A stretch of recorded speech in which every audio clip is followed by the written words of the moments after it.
Bob Ross was an American painter and art instructor who captivated millions through his long-running TV show, The Joy of Painting. With his calming voice and serene landscapes, he invited viewers into a world where mistakes were simply happy accidents. But behind the scenes, there was always an air of mystery, one that fans speculated about for decades. At age 57, son Steve Ross finally broke his silence with a revelation that challenges everything. We thought we knew about the beloved artist. What was Bob Ross hiding, and why did Steve wait so long to speak out? As the truth comes to light, revisit the life and legacy of the man who taught generations to find peace through painting, Robert Norman. Ross was born on October 29, 1942, in Daytona, Florida, to Jack and Allie Ross. He was raised in Orlando, where his father worked as a carpenter and his mother was a waitress. From a young age, Ross showed compassion for animals, often caring for the injured ones he found. He left school in the 9th grade to work with his father in carpentry. But an accident, in which he lost part of his left index finger, made him reconsider that path. In 1960, at age 18, he joined the U.S. Air Force, working as a medical records technician. He eventually rose to the rank of Master Sergeant and served as a first sergeant at Eielson Air Force Base in Alaska. It was during his time in Alaska that Ross began painting the stunning landscapes he saw around him. Art became his escape from the pressures of military life. He enrolled in a painting class at a USO club in Anchorage, but often clashed with instructors who focused on abstract styles. He once said they would tell you what made a tree, but not how to actually paint one. To supplement his income, Ross bartended and sold his landscape paintings on novelty gold mining pans. During this time, he discovered a TV show called The Magic of Oil Painting, hosted by German artist Bill Alexander. Alexander used a wet and wet technique that allowed him to finish paintings quickly, often in just 30 minutes. Ross adopted and perfected this style, eventually earning more from his art than from his military job. He retired from the Air Force in 1981. After retiring, Ross returned to Florida to further study under Alexander. He even worked with his mentor's company as a salesman and instructor. But after taking a private class with Ross, Annette Kowalski believed he had the talent to make it on his own. She and her husband Walt partnered with Ross to launch their own venture, Bob Ross Inc.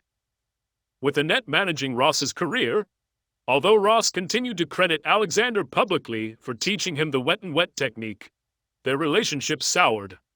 Alexander later accused Ross of betrayal, stating that he was hurt not just by the split, but by Ross's belief that he could do it better. Ross's signature permed hairstyle became a part of his brand, even though he personally disliked it.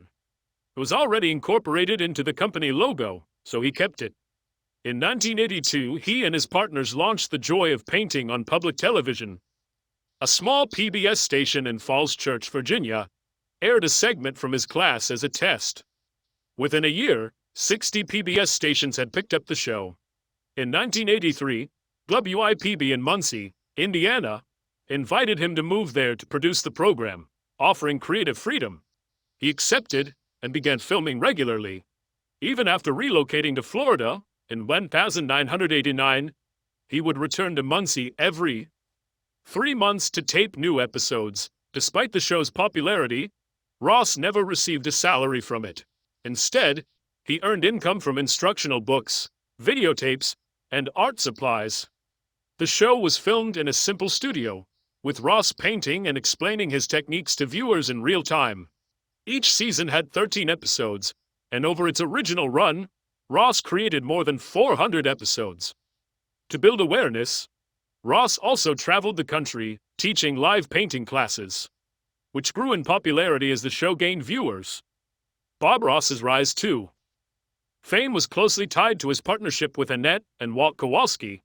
Through Bob Ross Inc., they managed every aspect of his brand, from show production to art supplies and books. Ross had a deep love for animals and often rescued them, especially squirrels, who sometimes appeared in his paintings. It's estimated that Ross created around 30,000 artworks during his lifetime. Yet his paintings rarely appear on the open market, and when they do, they fetch high prices, often over $10,000. Most of Ross's works remain with Bob Ross Inc., which owns many of the pieces created for the show. Ross himself opposed turning art into an investment. However, one painting, A Walk in the Woods, the first piece featured on The Joy of Painting, was recently sold to an anonymous buyer for $9.85 million through the Modern Artifact Gallery in Minneapolis. Gallery owner Ryan Nelson acquired the painting from a woman who worked on the original show. He noted that this piece represents the people's artist, stating that the interest in Ross comes from the public rather than the art world elite. According to art valuation experts, Ross's work is a unique blend of fine art and entertainment memorabilia. The pieces most sought after tend to be from his early career. Before he became a TV icon, Ross's personal life included numerous relationships and challenges that shaped who he was. While his public image remained gentle and warm, those close to him have hinted at complexities behind the scenes. Through it all, Bob Ross remained a figure of calm, positivity, and accessibility in the art world, someone who made painting feel within reach for everyone. Bob Ross faced a challenging professional and personal journey shaped by family tensions, complex business relationships, and multiple marriages. Throughout his life, Ross married 3 times and had 2 children. His first child, Heather, was born from a teenage relationship about which little is publicly known. In 1965, Ross married his first wife, Vivian Ridge, and they had a son, Stephen Ross, in 1966.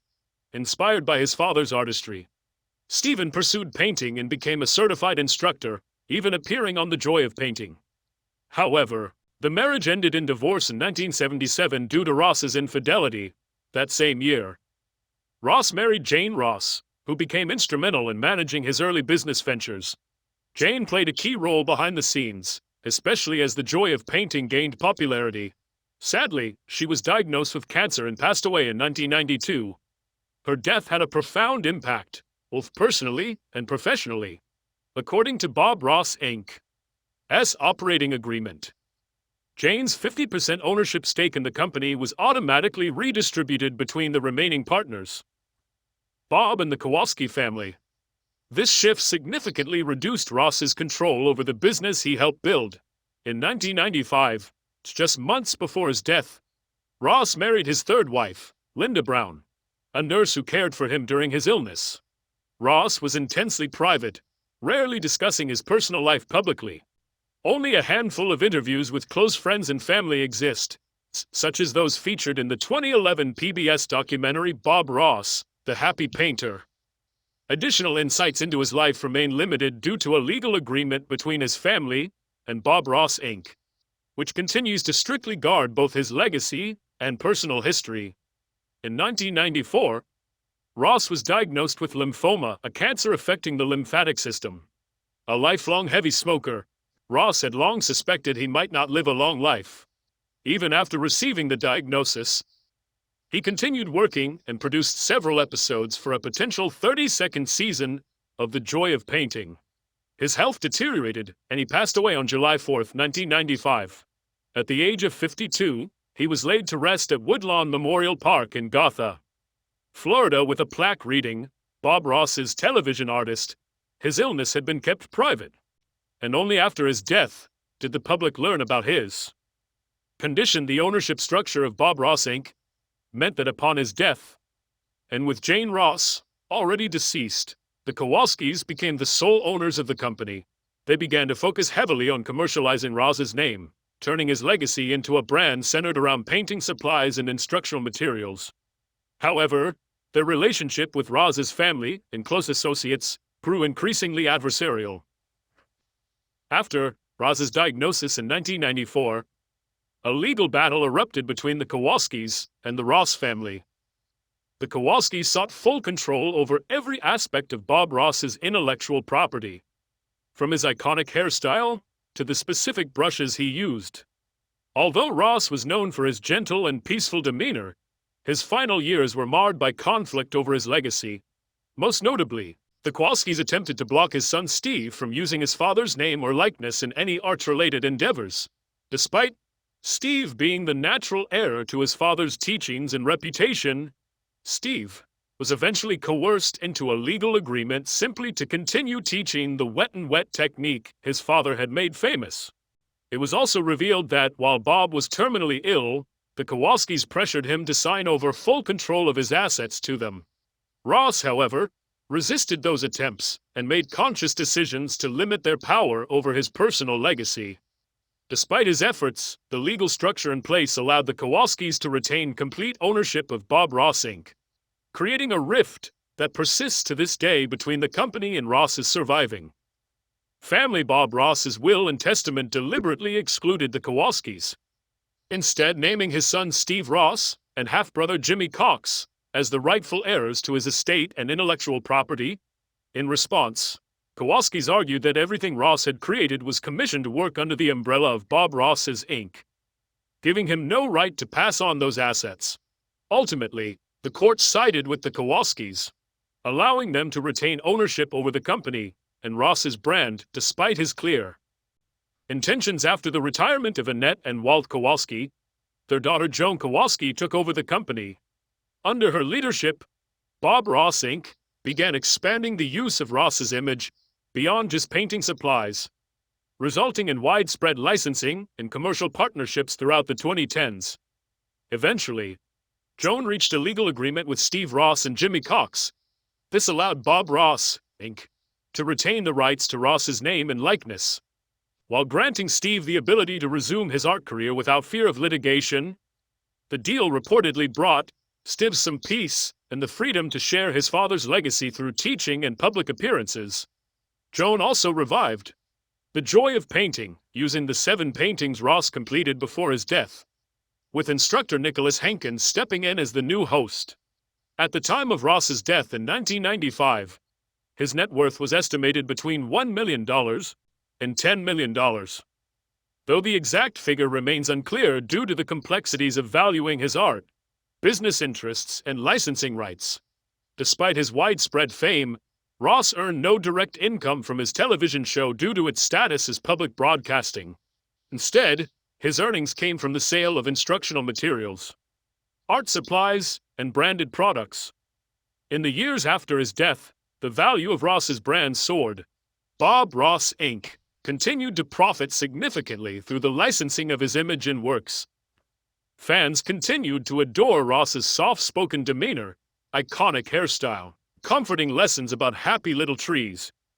For many, he was a symbol of peace and positivity, but behind this calm exterior was a deeper and thus more painful reality that began to surface only after his passing. In an emotional interview, Steve Ross revealed how his father fought to protect his name and legacy in his final years. Ross, who was known for his tranquil persona, often became upset during phone calls.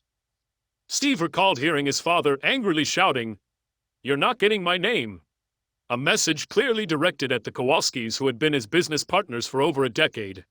While Ross focused on teaching and creating art, the Kowalskis had become increasingly concerned with profit and business control. When Ross fell ill, they reportedly prioritized their commercial interests over their personal relationship with him.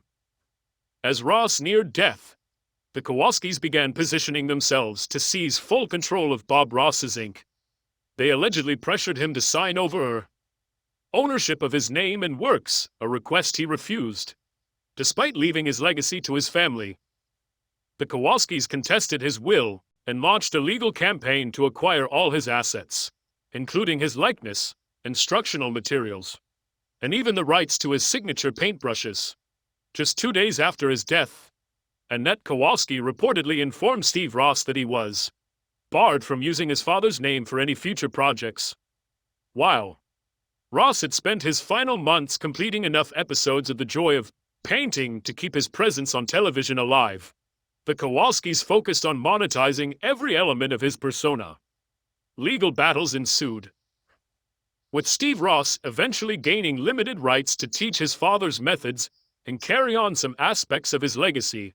However, the Kowalskis retained control over the bulk of the brand's assets, including thousands of Ross's original paintings. These revelations confirmed what many fans had long suspected, that behind Ross's gentle on-screen presence was a man who had faced serious professional and personal struggles. His life, marked by fierce battles to preserve his work and protect his name. revealed a more complex individual than the calm instructor known to the public. Despite these challenges, Ross remained devoted to his art and the belief that creativity should be accessible to all. His family's decision to speak out about these hardships has helped reframe Ross's legacy not just as a beloved artist and teacher, but as someone who stood firmly for his values, even in the face of betrayal. Though his life was cut short at just 52, Bob Ross left behind a powerful legacy that continues to inspire generations through his optimism, his art, and his unwavering belief in the beauty of self-expression.